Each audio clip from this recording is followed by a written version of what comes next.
Hi friends, ഞാനിന്നൊരു പരീക്ഷണമായിട്ടാണ് നിങ്ങളുടെ മുമ്പിൽ വന്നത്.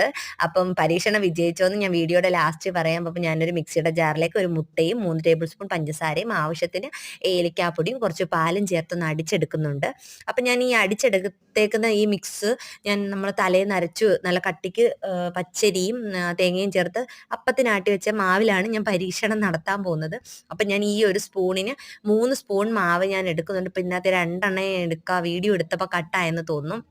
അപ്പോൾ ഓൾറെഡി ഞാനിത് അപ്പത്തിന് സോഡാപ്പൊടിയും ഉപ്പും ചേർത്ത് വെച്ചിരിക്കുന്ന ബാറ്ററായിരുന്നു. അപ്പോൾ അതിനകത്തോട്ടാണ് ഞാൻ ഈ മുട്ടയുടെ മിക്സ് ചേർത്ത് കൊടുത്തിട്ട് ഇളക്കി ഒരു അരമണിക്കൂർ മാറ്റി വെക്കുന്നുണ്ട്.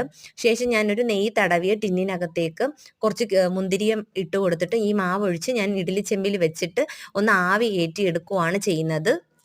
ഇത് കാണുമ്പോൾ ഇപ്പം നിങ്ങൾക്ക് തോന്നി ഇത് കിണ്ണത്തപ്പം അല്ലേ എന്ന്. പക്ഷെ കിണ്ണത്തപ്പം ഇങ്ങനെ അല്ലല്ലോ ഉണ്ടാക്കുന്നത്. എന്തായാലും ഇത് നമുക്ക് ഈസി ആയിട്ട് പെട്ടെന്ന് ചെയ്തെടുക്കാൻ പറ്റുന്ന ഒരു ഐഡിയ ആയിട്ട് എനിക്ക് തോന്നി. എനിക്കൊരു അബദ്ധം ഇതിനകത്ത് പറ്റിയെന്ന് വെച്ച് കഴിഞ്ഞാൽ ഒരു മുട്ടയല്ല 2 മുട്ട ചേർക്കണമായിരുന്നു. ചേർത്തായിരുന്നെങ്കിൽ നമുക്ക് പെർഫെക്റ്റ് ആയിട്ട് കിട്ടിയേനെ. ഇത് ഹാർഡെന്നൊന്നും പറയാൻ പറ്റത്തില്ല. സംഭവം നല്ല ടേസ്റ്റൊക്കെ ഉണ്ടായിരുന്നു. ഷുഗറൊക്കെ കറക്റ്റ് ആയിരുന്നു. പക്ഷെ ഒരു മുട്ടയും കൂടെ ചേർത്തായിരുന്നെങ്കിൽ കുറച്ചും കൂടെ സോഫ്റ്റ്നെസ് ഉണ്ടായേനെ എന്ന് തോന്നി. അപ്പോൾ കട്ട് ചെയ്തൊക്കെ ഞാൻ നോക്കി. കട്ട് ചെയ്തപ്പോഴത്തേക്ക് നല്ല ടെക്സ്ചറൊക്കെ ആയിരുന്നു. ഒരുപാട് ഹാർഡൊന്നും അല്ല.